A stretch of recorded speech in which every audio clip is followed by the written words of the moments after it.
ప్రేమించును, తండ్రిలా ప్రేమించును.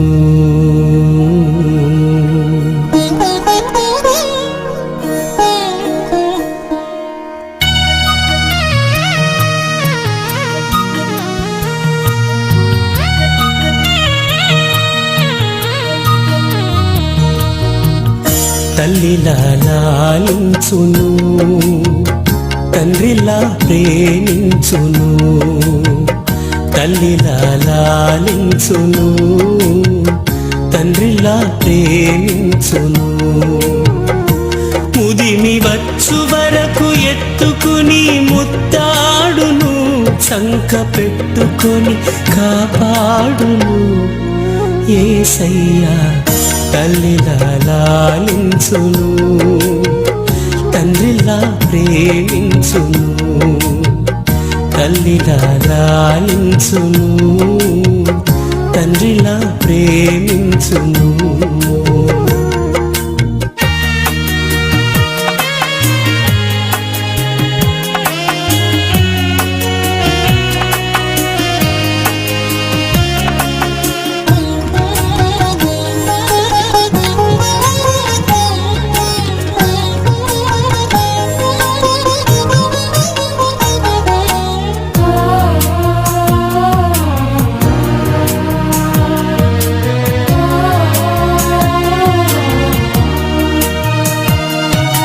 తల్లి అయిన మరచునేమో నేను నిన్ను మరువను, చూడుము నా అరచేతులలో నిన్ను చెక్కియున్నాను.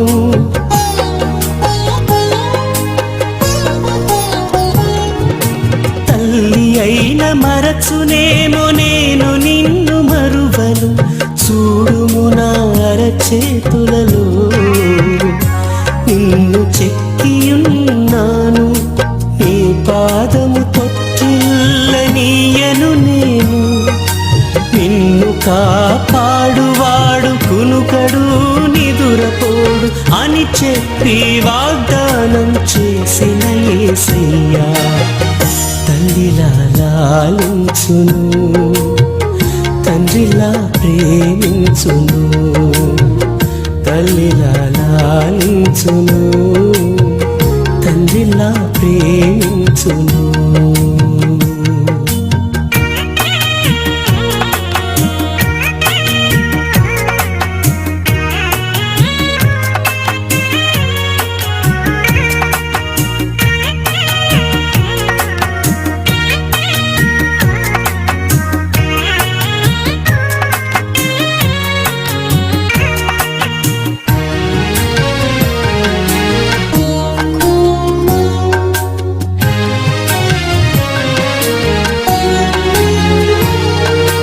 పర్వతాలు తొలగవచ్చు, తత్తరిల్లు మెట్టలన్నీ వీడిపోదు నా కృప నీకు.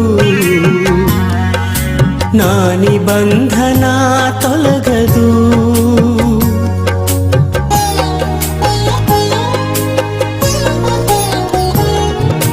పర్వతాలు తొలగవచ్చు, తత్తరిల్లు మెట్టలన్నీ వీడిపోదు నా కృప నీకు.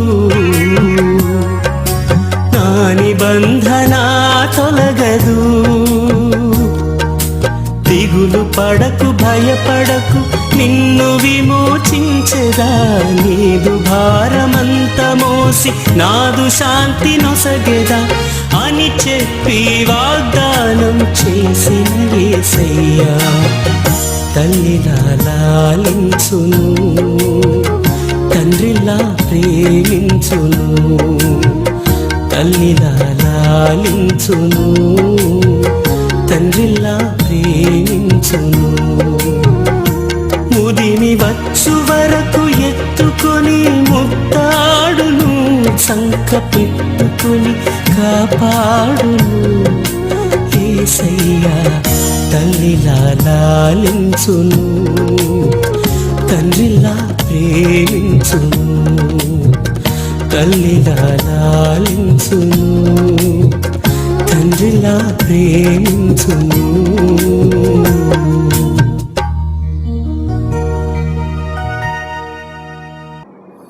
ప్రభునందు ఏమైనా వాళ్ళారా, మళ్ళా మరి యొక్క సమయము, అవకాశము తండ్రి మనల్ని ప్రేమించి తన అపారమైన బట్టి మనందరం కలిసి తండ్రి దేవుణ్ణి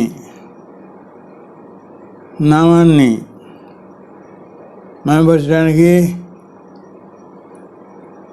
మన ఆత్మలకి క్షేమకరంగా జరగడానికి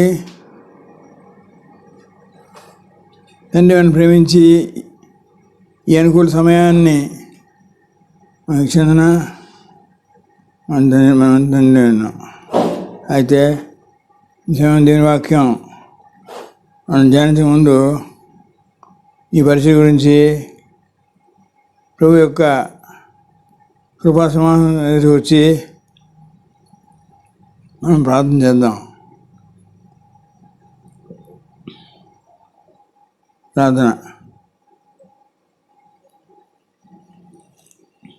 అబ్రహాం దేవ, ఇస్సాకు దేవ, యాకోబు దేవ, మీరు మమ్మల్ని ప్రేమించినందున, మీరు మమ్మల్ని కనుకరించినందున, కరుణించినందున మీకు వందనాలు చెల్లిస్తున్నాను. దేవ సమయంలో మీరు మమ్మల్ని ప్రేమించి మీ యొక్క పరిశుద్ధ లేఖనాల ద్వారా మాతో మీరు మాట్లాడుతున్నారు. మా యొక్క ఆత్మకి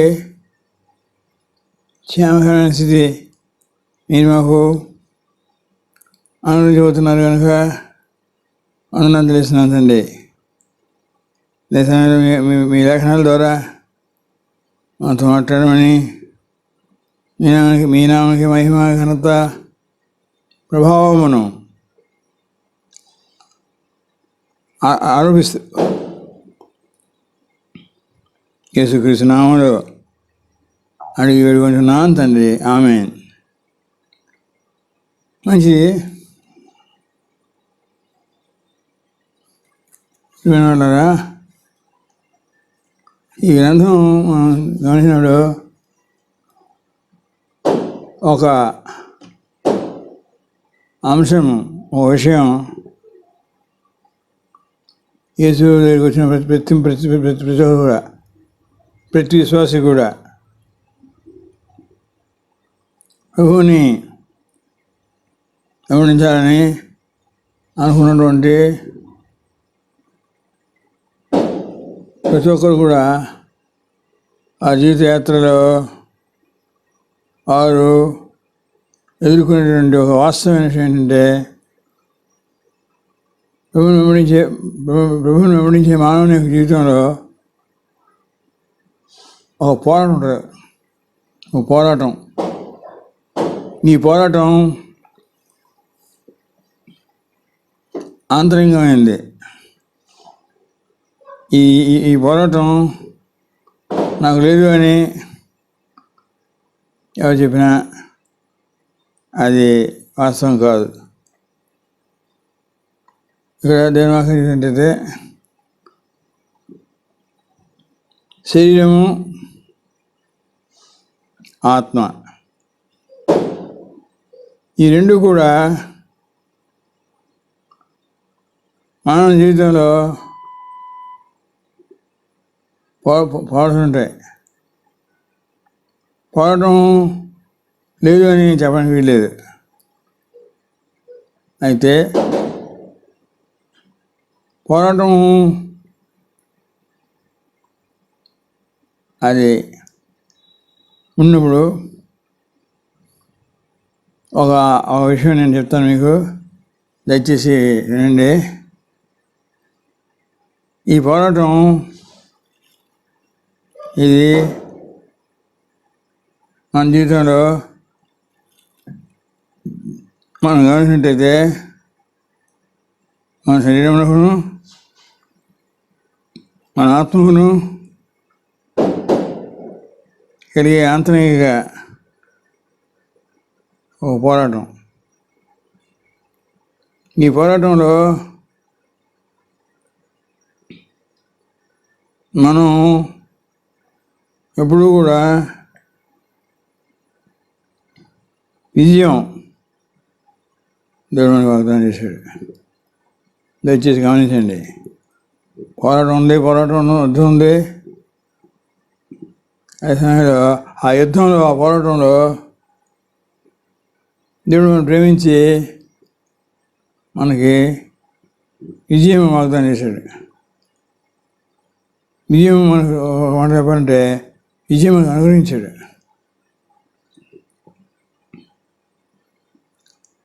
నేను వాక్యం చేసినట్టయితే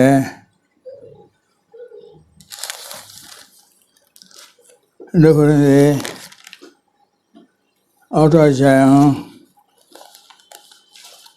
2వ అధ్యాయం 14వ వచనాన్ని మనం చూద్దాం. కొరింథీయులకు రాసిన 2వ పత్రిక 2వ అధ్యాయం 14వ వచనం. మా ద్వారా ప్రతి స్థలమందును క్రీస్తును గూర్చిన జ్ఞానము యొక్క సువాసనను కనపరచుచు ఆయన యందు మమ్మను ఎల్లప్పుడూ విజయోత్సవంతో ఊరేగించుచున్న దేవునికి స్తోత్రము. ఈ మాట చాలా చాలా విలువైన మాట. ఆ మాటను మనం హృదయపూర్వకంగా ఎటువంటి సందేహం లేకుండా ఆ వాక్యాన్ని మనం నమ్మాలి. ఆ వాక్యాన్ని మనం గమనిస్తున్నాము. అక్కడ ఒక మాట ఉంది ఏంటంటే, ఎల్లప్పుడూ తండ్రి మనల్ని ప్రేమించి మనల్ని ఎల్లప్పుడూ విజయోత్సవంతో ఊరేగించున్న దేవునికి స్తోత్రం. ఈ మాట మనం వింటుంటే, చదువుతుంటే మనకి ఎంత ధైర్యం, ఎంత ఆదరణ, ఎంత నిరీక్షణ. ఎందుకంటే ఇక్కడ ఈ వాగ్దానంలో దేవుడు ఏం చెప్పాడంటే, ఎల్లప్పుడూ నీకు విజయమే. ఒకసారి విజయం, ఒకసారి అపజయం కాదు. ఎల్లప్పుడూ కూడా నీకు విజయమే. అంతేకాకుండా అక్కడ మాట్లాడింది, ఆయన యందు మిమ్మల్ని ఎల్లప్పుడూ మమ్మల్ని ఎల్లప్పుడూ విజయోత్సవంతో ఉపయోగించిన దేవునికి స్తోత్రం. ఈ మామూలు విజయం కాదు, విజయోత్సవం అంటే విజయం కన్నా అధిక స్థాయిలో ఉన్నది అది విజయోత్సవం. విజయోత్సవంతో ఉపయోగించిన దేవునికి స్తోత్రం. అంచేత ప్రియమైన వాళ్ళారా, దయచేసి గమనిద్దాం. మనకి శరీరానికి ఆత్మకు ఆత్మ శరీరానికి ఎప్పుడు కూడా మనకి పోరాటం ఉంది. చదువుదాం.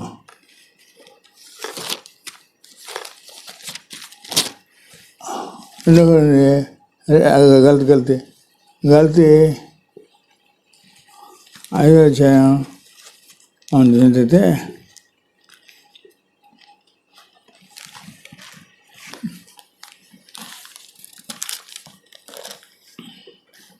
గల్తీ 5వ అధ్యాయం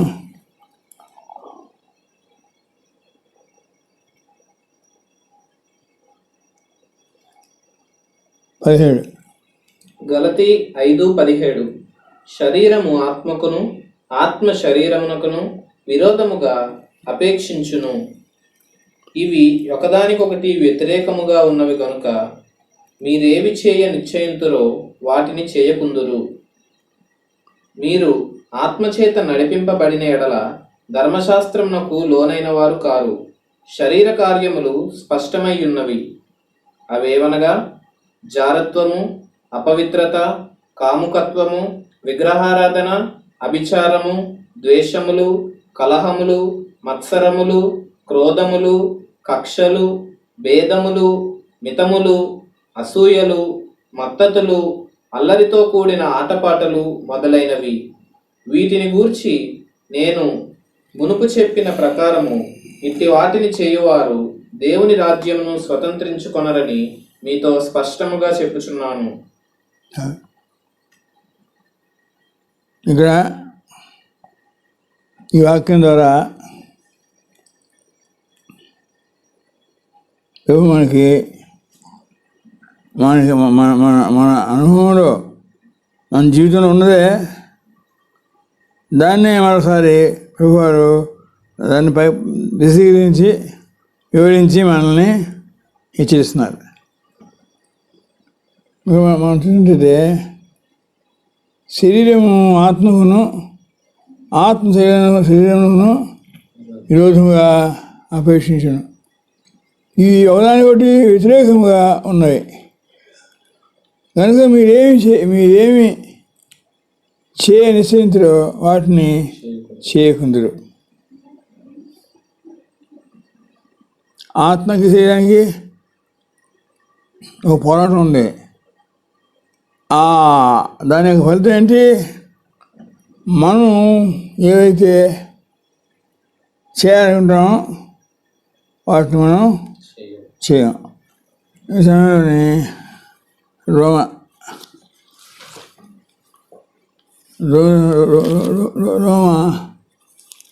7వ అధ్యాయం చూస్తే అక్కడ మనకి కొంత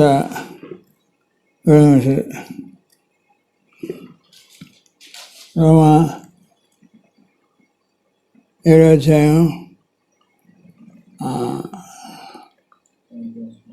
14. రోమా 5:14. రోమా 7:14. ధర్మశాస్త్రము ఆత్మ సంబంధమైనదని ఎరుగుదుము. అయితే నేను పాపమునకు అమ్మబడి శరీర సంబంధినై ఉన్నాను. ఎలయనగా నేను చేయునది నేను ఎరుగను, నేను చేయ నిశ్చయించినది చేయక ద్వేషించినదియే చేయుచున్నాను. ఇచ్చయింపనిది నేను చేసిన ఎడల ధర్మశాస్త్రము శ్రేష్టమైనదైనట్టు ఒప్పుకొనుచున్నాను. కావున ఇకను దాని చేయునది నా యందు నివసించు పాపమే గాని నేను కాదు. నా యందు అనగా నా శరీరమందు మంచిది ఏదియు నివసింపదని నేను ఎరుగుదును. మేలైనది చేయవలనను కోరిక నాకు కలుగుచున్నది గాని దానిని చేయుట నాకు కలుగుటలేదు. నేను చేయగోరు మేలు చేయక చేయగోరని కీడు చేయుచున్నాను. నేను కోరని దానిని చేసిన ఎడల దానిని చేయునది నా యందు నివసించు పాపమే గాని ఇకను నేను కాదు.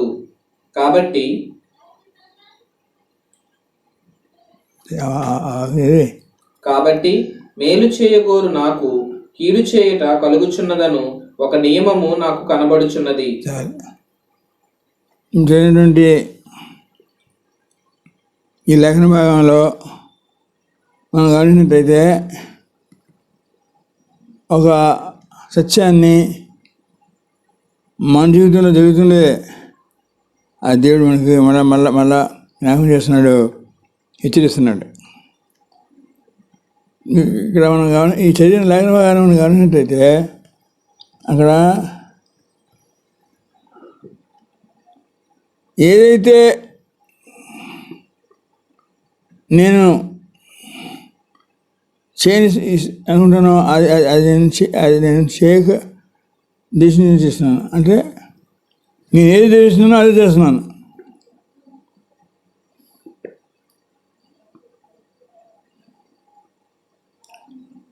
అందుకని 18 చెబుతున్నాను. నా యందు అనగా నా శరీరం మందు మంచిది ఏది నిజమని నేను ఎరుగును. మేలు చేయవాలని కోరిక నాకు కలుగుతుంది కానీ దాన్ని చేయటం నాకు కలుగుతలేదు. మన 20 రాబడింది. కాబట్టి మేలు చేయకూడదు నాకు కీడు చేయగలుగుతుందన్న ఒక నియమం నాకు కనబడుతుంది. అంచేత ఇక్కడ వంట చెప్పాలంటే మనం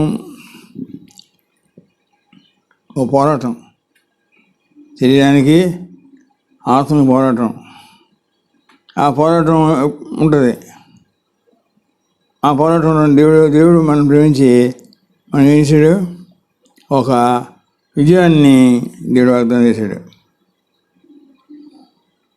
దేవుడు విజయాన్ని ఎంతవరకు వాగ్దానం చేశాడంటే, దయచేసి మీకు నేను జ్ఞాపకం చేస్తున్నాను, దయచేసి అండి. ఆ విజయం శాశ్వతమైంది.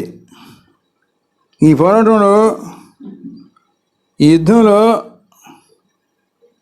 విజయం అని దేవుడు వాగ్దానం చేశాడు. ఆ విజయం, ఆ పోరాటంలో ఆ విజయం అది శాశ్వతమైనది. అది ఎప్పుడు కూడా మారదు. అంచేత ఇక్కడ గమనించినట్టయితే రోమా 8వ అధ్యాయం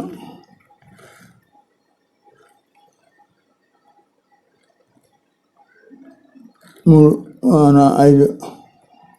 రోమా 8:3. 5. రోమా 8:5. శరీరానుసారులు శరీర విషయముల మీద మనస్సు నుంతురు, ఆత్మానుసారులు ఆత్మ విషయముల మీద మనస్సు నుంతురు. శరీరానుసారమైన మనస్సు మరణము, ఆత్మానుసారమైన మనస్సు జీవమును సమాధానమునై ఉన్నది. ఎలయనగా శరీరానుసారమైన మనస్సు దేవునికి విరోధమై ఉన్నది, అది దేవుని ధర్మశాస్త్రమునకు లోబడదు, ఏమాత్రమును లోబడనేరదు. కాగా శరీర స్వభావము గలవారు దేవుని సంతోషపరచనేరరు. దేవుని ఆత్మ మీలో నివసించిన ఎడల మీరు ఆత్మ స్వభావము గలవారే గాని శరీర స్వభావము గలవారు కారు. అంచేత ఇక్కడ కొన్ని మాటలు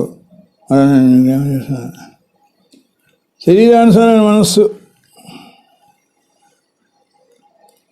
శరీరానుసారమైన మనస్సు అది మరణం, ఆత్మానుసారమైన మనస్సు జీవము సమాధానం అయింది. దేవుని ఆత్మ మీరు నివసించిన మీరు ఆత్మ స్వభావం గలవారు కానీ శరీర స్వభావం గలవారు కారు. అంచేత మన యొక్క జీవితంలో ఈ యొక్క శరీరానికి ఆత్మకి ఎప్పుడు కూడా పోరాటం ఉంటుంది. ఆ పోరాటంలోని దేవుడు మనం ప్రేమించి మనకి విజయాన్ని వాగ్దానం చేశాడు. ఆయన వాగ్దానం చేసిన విజయం, ఆ విజయాన్ని మనం పొందుకోవాలి అని దేని చిత్తం. ఇప్పుడు శరీరం ఆత్మ ఈ రెండు కూడా ఒకదానికి విరోధంగా వాడుతున్నాయి. అయితే శరీరకార్యం ఏంటి? అంతే 5:19.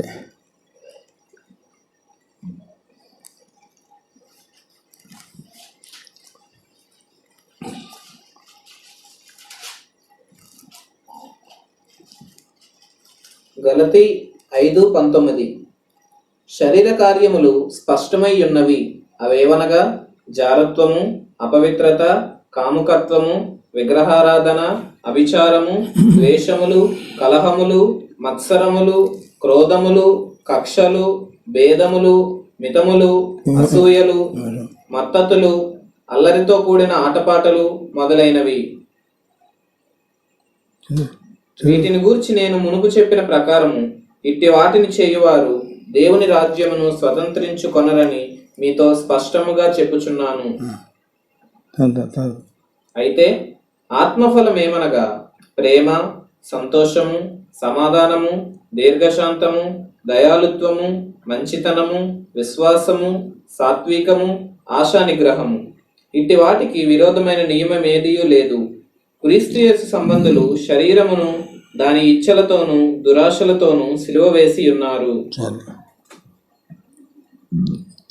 మీరు ఎంత లేఖనంలో ఉంటుంది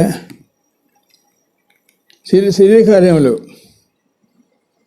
ఈ శరీర కార్యములు స్పష్టమై ఉన్నవని మనం చూస్తున్నాం. ఇక్కడ దీని వాక్యాన్ని గమనించే శరీర కార్యాల గురించి మనం ఇప్పుడు తెలియము. జాగ్రత్తం అంటే ఏంటి? దానికి అర్థం ఏంటి? అది ఒక మాట చెప్పుకున్నాం. వివాహం అనేటువంటి ఒక పురుషుడు కానీ ఒక స్త్రీ కానీ వాడు ఏంటంటే వేరొక పురుషుడు వేరొక స్త్రీతో వాళ్ళు లైంగిక సంబంధం పెట్టుకుంటారు. అది జాగ్రత్త.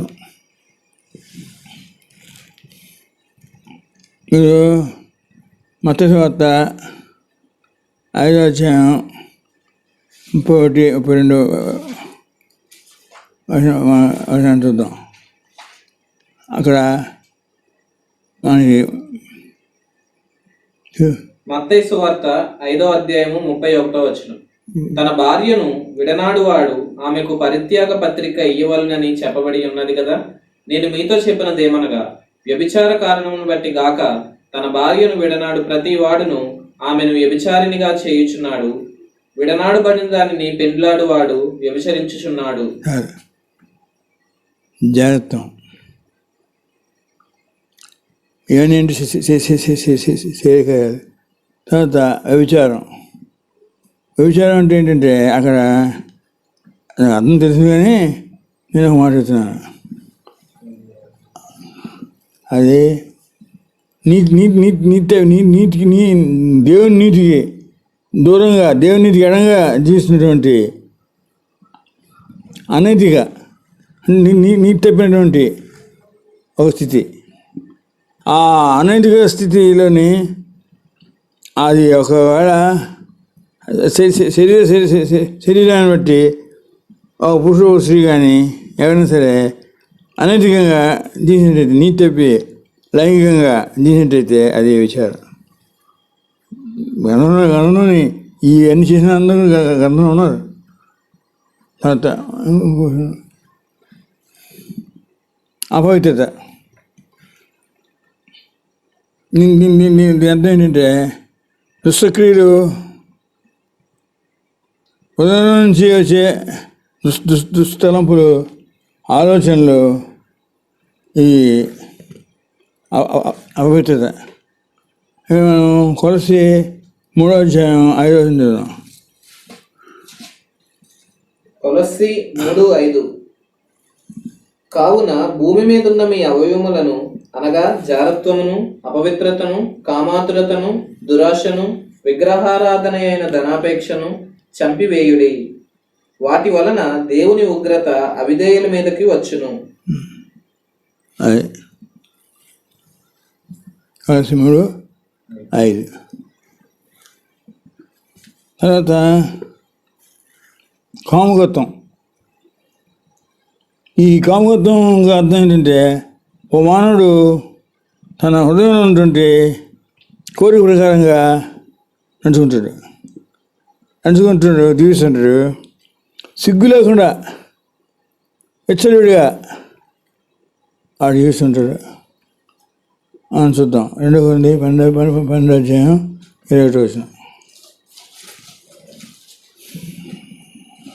2 Corinthians 12:21. మీరు నాకు ఇష్టలుగా ఉండరేమో అనియు నేను మీకు ఇష్టడుగా ఉండనేమో అనియు ఒకవేళ కలహమును, అసూయయు, క్రోధములను, కక్షలను, కొండెములను, గుసగుసలాడుటలను ఉప్పొంగుటలను అల్లరులను ఉండునేమో అనియు, నేను మరలా వచ్చినప్పుడు నా దేవుడు మీ మధ్య నన్ను చిన్నబుచ్చునేమో అనియు, మునుపు పాపము చేసి తాము జరిగించిన అపవిత్రత, జారత్వము, పోకిరి చేష్టల నిమిత్తము మారు మనస్సు పొందని అనేకులను గూర్చి దుఃఖపడవలసి వచ్చునేమో అనియు భయపడుచున్నాను. తర్వాత దేశం. దేశం అంటే అది వేరే వాళ్ళతో మనకి విరోధ భావం కలిగి ఉండడం, లేక శత్రుభావం కలిగి ఉండడం, అది దేశం. కలహం. కలహం అంటే ఒకరితో పోట్లాడుకోవడం, శత్రుతో జీవించడం, అది ఆధిక్యత కోసం పోరాటం చేయడం. అది మనం రోమ 1:29 చూద్దాం. రోమ 1:29.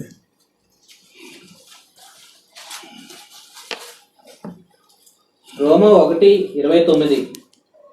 అట్టివారు సమస్తమైన దుర్నీతి చేతను, దుష్టత్వము చేతను, లోభము చేతను, ఈర్ష్య చేతను నిండుకొని మత్సరము, నరహత్య, కలహము, కపటము, వైరమను వాటితో నిండిన వారై కొండెగాండ్రును, అపవాదులకును, దేవ ద్వేషులను, హింసకులను, అహంకారులను, బింకములాడువారును, చెడ్డవాటిని కల్పించువారును, తల్లిదండ్రులకు అవిధేయులను, అవివేకులను, మాట తప్పువారును, అనురాగరహితులను, నిర్దయులు నైరి.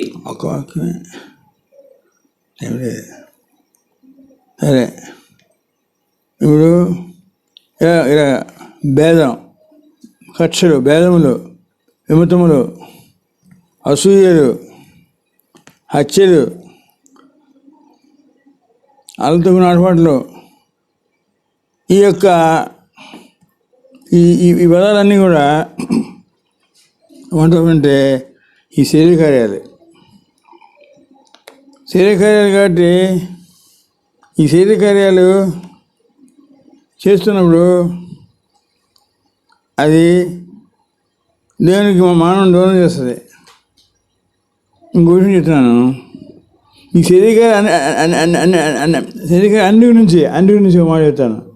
ఏంటంటే, ఓ మానవుడు తన హృదయంలో ఈ శరీరకార్యం, దేవుని దుఃఖం కలిగిన కార్యం, నేను ఈ కార్యం చేయకూడదు, నేను జీవించకూడదు అనిపిస్తూనే ఆ హృదయం అనుకుంటాడు, నేను అలా దించకూడదని అనుకుంటాడు, ఈ శరీరకార్యం అనుకుంటాడు. అలా అనుకుంటూనే ఈ మానవుడు ఏం చేస్తాడంటే తిరిగి మళ్ళా దారి తప్పి చేశాడు శరీరకార్యాలు. మనం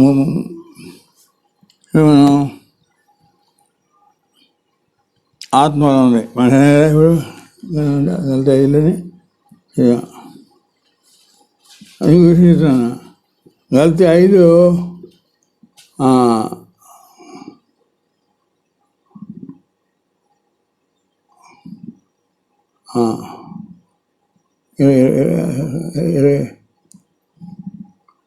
20.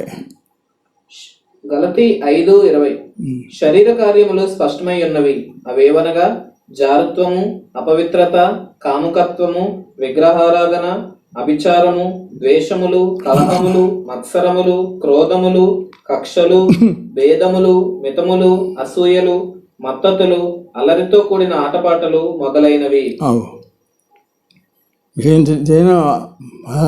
విన్నారా? విన్నారా మీరు?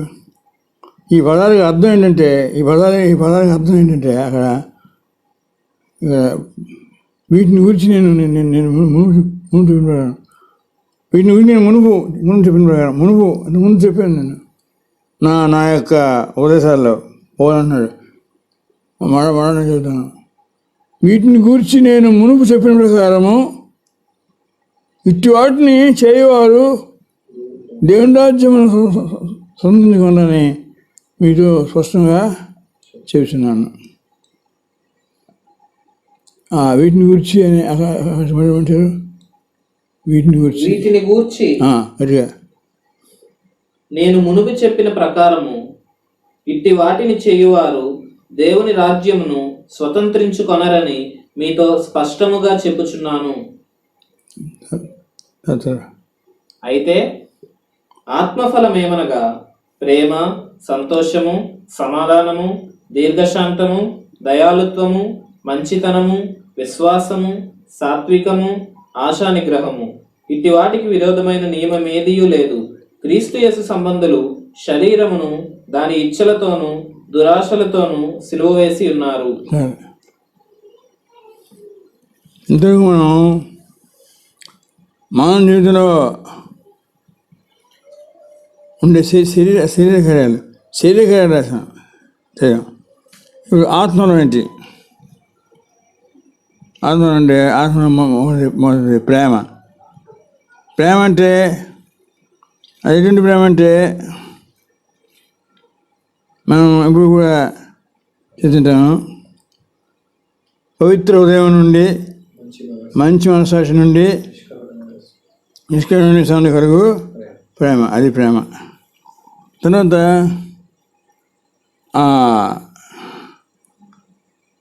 స్వార్థపరిశ లేకుండా ఇతరుల కోసం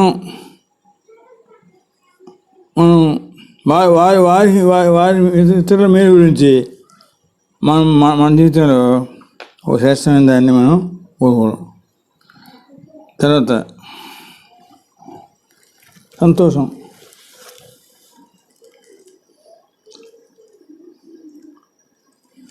సంతోషం నుంచి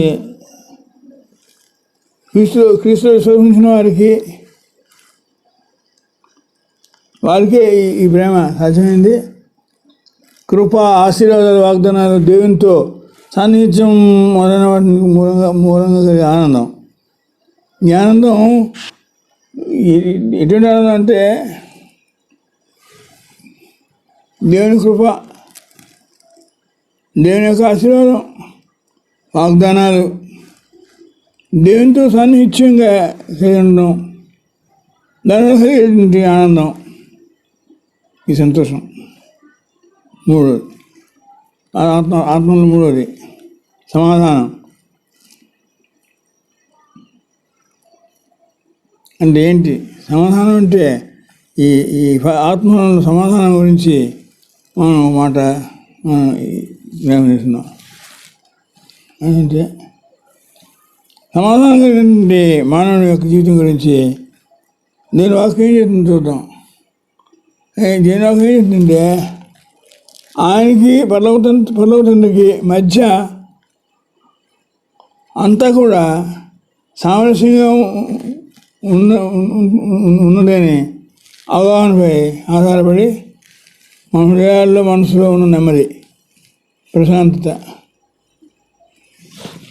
ఫిలిప్పీ 4:7.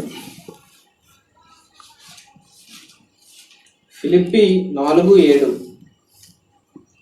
అప్పుడు సమస్త జ్ఞానమునకు మించిన దేవుని సమాధానము యేసుక్రీస్తు వలన మీ హృదయములకును మీ తలంపులకును కావలియుండును. దాని ముందు ఎల్లప్పుడూ ప్రభువునందు ఆనందించుడి, మరలా చెప్పుదును ఆనందించుడి. మీ సహనమును సకల జనులకు తెలియబడనీయుడి. ప్రభువు సమీపముగా ఉన్నాడు. దేనిని గూర్చి చింతపడుకుడి గాని ప్రతి విషయములోను ప్రార్థన విజ్ఞాపనముల చేత కృతజ్ఞతాపూర్వకముగా మీ విన్నపములు దేవునికి తెలియజేయుడి. అప్పుడు సమస్త జ్ఞానమునకు మించిన దేవుని సమాధానము యేసుక్రీస్తు వలన మీ హృదయములకును మీ తలంపులకును కావలియుండును. ఈ మాట ప్రతి ఒక్కరు కూడా జ్ఞాపకం చేసుకోవాలి. ఎందుకంటే మానవ జీవితంలో చింత అది మానవుడిని అనిచేస్తుంది, నొక్కేస్తుంది. అయితే దేవుడు తన వాక్యం చెప్తున్నాడు, ఓ మానవుడు దేని గురించి చింతించద్దు, ప్రార్థన విజ్ఞాపన చేత కృతజ్ఞతాపూర్వకంగా నీకు విన్నపం నాకు తెలియజేయి. అప్పుడు సమస్త జ్ఞానం మించిన దేవుని సమాధానము యేసుక్రీస్తు వల్ల మన హృదయ తలంపులను సమస్త జ్ఞానం మించిన దేవుని సమాధానం అడుగుతున్నాను. సమస్త జ్ఞానం మించిన దేవుని సమాధానం యేసుక్రీస్తు వలన మన హృదయ తలంపులను కావాలి ఉంటుంది. ఆత్మలలో సమాధానం ఉండడానికి దీర్ఘశాంతం. దీర్ఘశాంతం అంటే దానికి గమనించుద్దాం. 2 తిమోతి 3:10 మాత్రం చదవండి. 2 తిమోతి 3:10 అయితే నీవు నా బోధను, నా ప్రవర్తనను, నా ఉద్దేశమును, నా విశ్వాసమును, నా దీర్ఘశాంతమును, నా ప్రేమను, నా ఓర్పును అంతియొకయు, ఇకోనియ, లుస్త్రా అను పట్టణములలో నాకు కలిగినట్టి హింసలను, ఉపద్రవములను తెలుసుకొనిన వాడవై నన్ను వెంబడించితివి. ఈ ఆత్మలో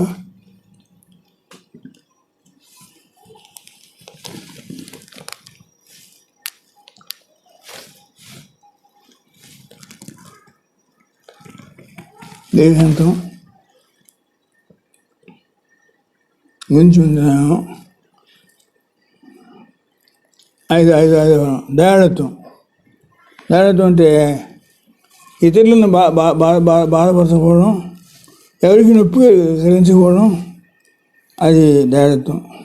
దాని నుంచి వాక్యం చూద్దాం. ఎఫ్ఎస్సి 4:32. ఎఫెసీ 4:32 ఒకని ఎడల ఒకడు దయ కలిగి కరుణా హృదయులై క్రీస్తునందు దేవుడు మిమ్మును క్షమించిన ప్రకారము మీరును ఒకరినొకరు క్షమించుడి.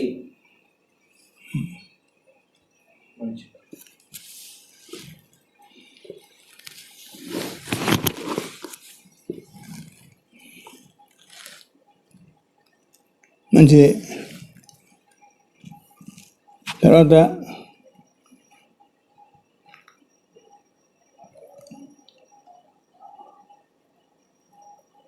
విశ్వాసం. విశ్వాసం నుంచి దేని ఆత్మ నుంచి 1 తిమోతి 6:12. 1 తిమోతి 6:12 విశ్వాస సంబంధమైన మంచి పోరాటము పోరాడుము, నిత్య జీవమును చేపట్టుము. దాని పొందుటకు నీవు పిలువబడి అనేక సాక్షుల ఎదుట మంచి ఒప్పుకోలు ఒప్పుకొంటివి.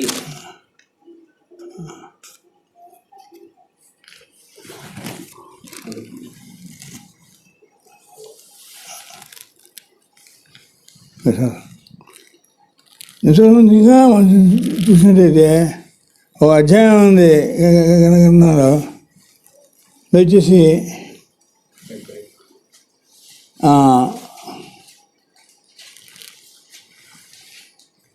మనం చేసిన వాగ్దానాన్ని బట్టి మన సమర్పణ విశ్వాసులను ఎవరిపై నిలిపి ఉంచామో వారి పట్ల సంపూర్ణమైన నమ్మకత్వాన్ని చలించిన రాజభక్తిని కలిగి ఉంటా అది విశ్వాసం.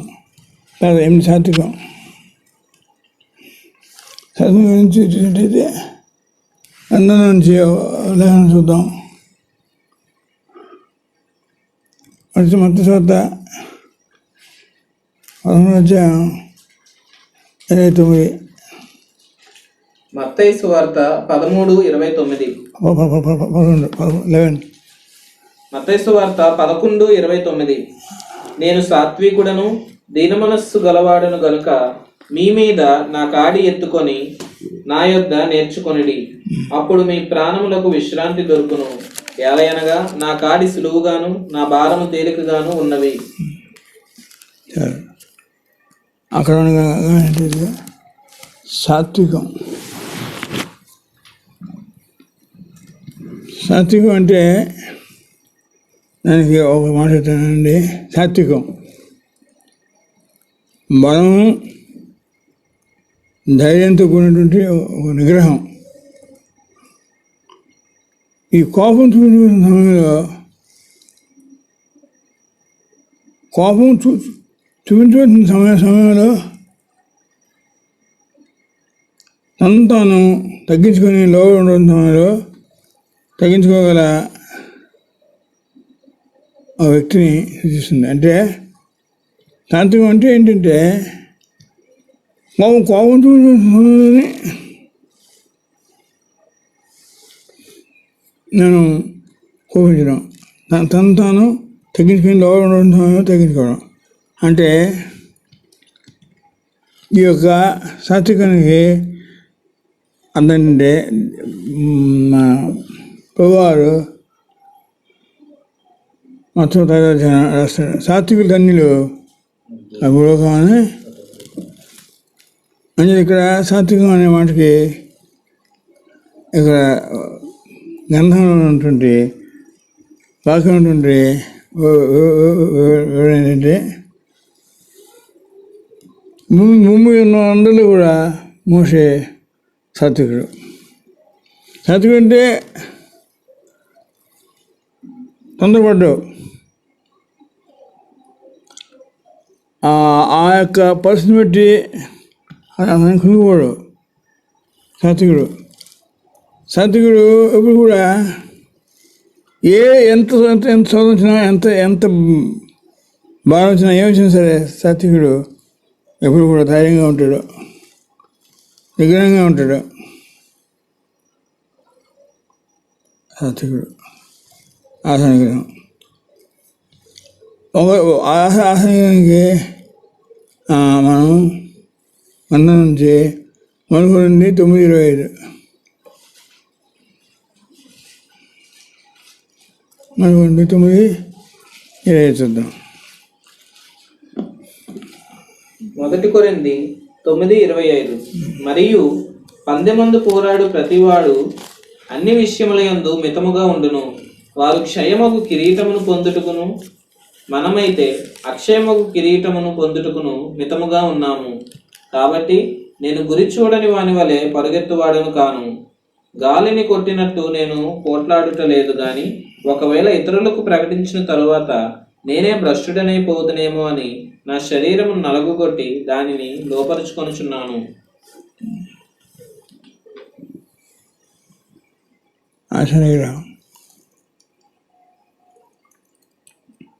ఆసనగ్రహం చాలా చాలా ఒక విలువైనటువంటి ఒక ఫలం. ఆసనగ్రహం అంటే దానికి వివరించిన వానం జీవితంలో ఈ ఆసనగ్రహం అనేటువంటి ఆత్మఫలం ఉన్నట్టయితే వాడి యొక్క హృదయం ఎలా ఉంటుందంటే తన యొక్క జీవితంలో కొన్ని కోరికలు వస్తాయి. ప్రతి మానవునికి కూడా అనేక పరిస్థితులు బట్టి కోరికలు డిజైర్, కోరికలు, అనుభూతులు అంటే అది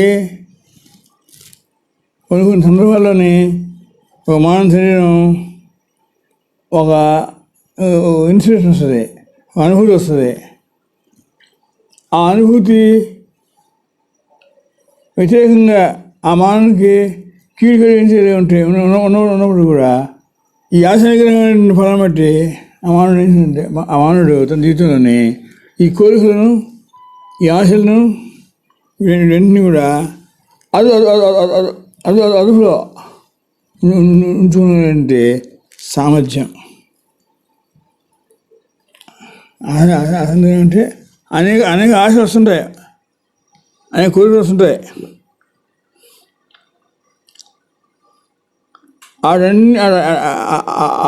ఆ కోరికలు, ఆలోచనలు, ఆశలు ఎలా అయితే వస్తాయో మానవ జీవితంలో వాటిని కూడా ఈ ఆసనగ్రహం ఆత్మను బట్టి మానవుడు ఆ కోరికలని, ఆ భావాలని, ఆ దృక్పథాలని అన్నింటినీ కూడా ఆ దేవునికి వ్యతిరేకమైనవి అవన్నీ కూడా ఈ ఆసనగ్రహం అనేటటువంటి ఫలంతో మానవుడు రెంటిని కూడా రెంటిని కూడా విజయం ఉంటుంది. ఆనందిస్తున్నాం.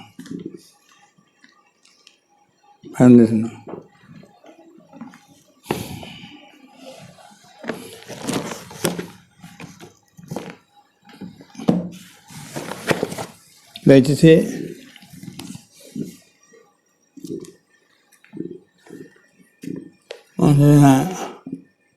లేఖన భావనలు గమనించే ఈ ధ్యానం గమనించే శరీర కార్యాలు, ఆత్మఫలములు, ఇంకా మనం చాలా ఉన్నాయి. చాలా ఈ శరీర కార్యాలు, ఆత్మఫలాలు నేను మాట్లాడుతున్నాను. దయచేసి అంటే చాలామంది వీటి అర్థంతో తెలియక శరీరాలు చేసినట్టు శరీరాలు లేనని తాము వాళ్ళు సమర్థించుంటారు. అదే కాదు.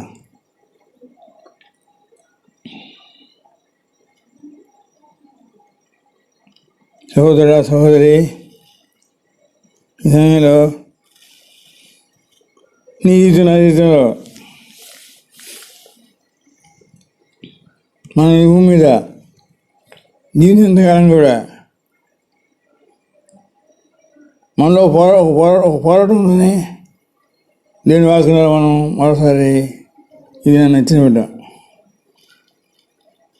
నీ శరీరానికి ఆత్మ శరీరం, నీ పోరాటం ఉంది. నువ్వు కూడా ఈ వాక్యం నీలో ఉంది. కానీ దేవుడు మనం ప్రేమించి ఈ పోరాటంలో మనకి మమ్మల్ని విజయోత్సవంతో ఊరేగిస్తున్నాడు తండ్రి.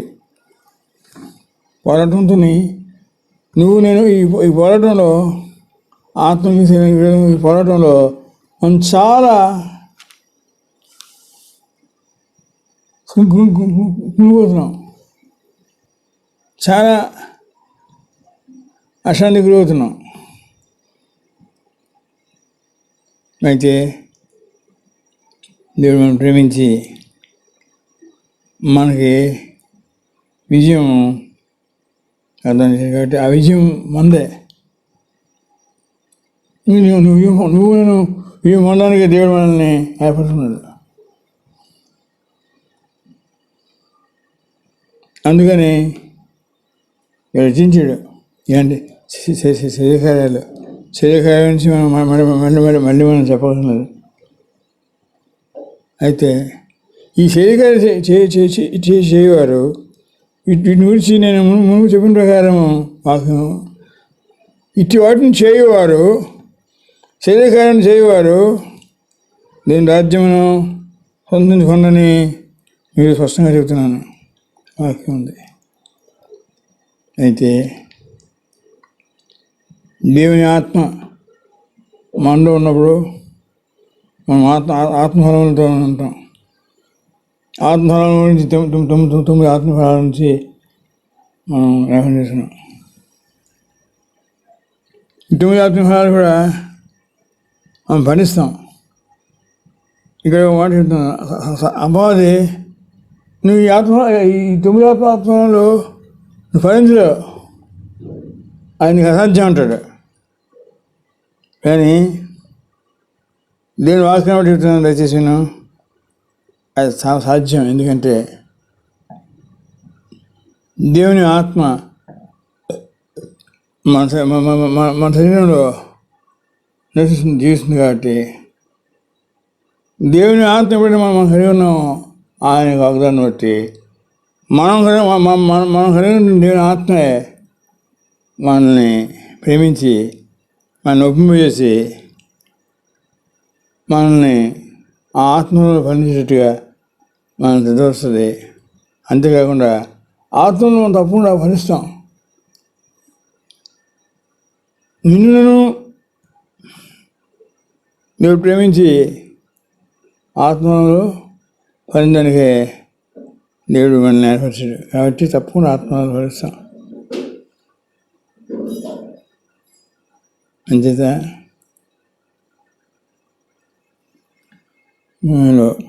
ఈ సమయంలో చెరువుగా మాట్లాడుతున్నాను. ఓ సహోదర సహోదరి, నువ్వు తప్పకుండా నీలో ఉన్న శరీరకార్యాల నుంచి నువ్వు బయటపడతావు. ఆ శరీరకార్యాలు నిన్ను వేధిస్తున్నాయి.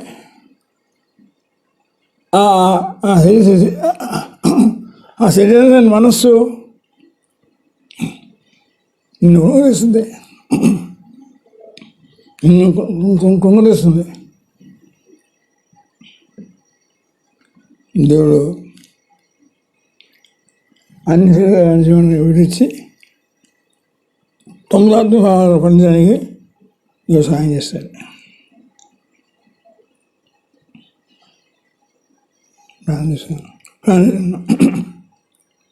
ప్రార్థిస్తున్నాం. అబ్రహాము దేవ, ఇస్సాకు దేవ, యాకోబు దేవ,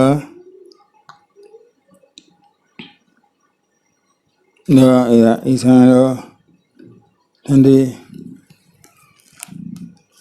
మనం ప్రేమించి మేము ఇచ్చినటువంటి లేఖనాన్ని బట్టి మిమ్మల్ని సూచిస్తున్నాను. దేవా, ఈ పోరాటం ఈ కొనసాగుతూనే ఉంది. లేదా కొన్ని సంవత్సరాలుగా నా జీవితం అయితే ఈ పోరాటం కొనసాగుతూనే ఉంది. శరీరానికి ఈ విధంగా ఆత్మ శరీరం ఈ పోరాటం నా జీవితం కొనసాగుతూనే ఉంది. ఆయన కూడా వాగ్దానం చేసినట్టుగా విజయాన్ని వాగ్దానం చేశారు కాబట్టి నేను చూస్తున్నాను, అనుభవిస్తున్నాను తండ్రి. స్తోత్రాలు. మీరు వాగ్దానం చేసి నాకు ఇచ్చినటువంటి ఆ విజయోత్సవం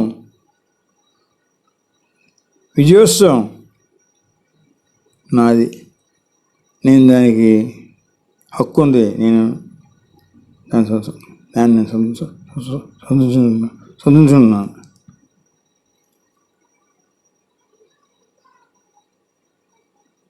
పరిపూర్ణ విడుదల మీరు నాకు ఇచ్చిన సూచిస్తున్నదండి. శరీర కార్యం నా నుంచి పోవాలి. ఆత్మలతో నేను ఫలించాలి. మీ నామకే మహిమ ఘనత ఆరోపిస్తూ యేసుక్రీస్తు నామములో ప్రార్థించి స్తుతించి వేడుకొంటున్నాను తండ్రి. ఆమేన్. మన ప్రభువైన యేసు కృపయు నిన్న దేనికి ప్రేమయు పరిధాన గణ్యం సాహసం సమాధానం ఆదరణ మనకు ప్రేమించారు అందరికీ సదాకాలంతో కాపాడును కాక. ఆమేన్. దయచేసి శరీరం లేఖన భాగాన్ని మీరు జ్ఞాపకం చేసుకోండి, ధ్యానించండి, విజయోత్సవంతో జీవించండి. దేవుని చూడండి. ఆమేన్.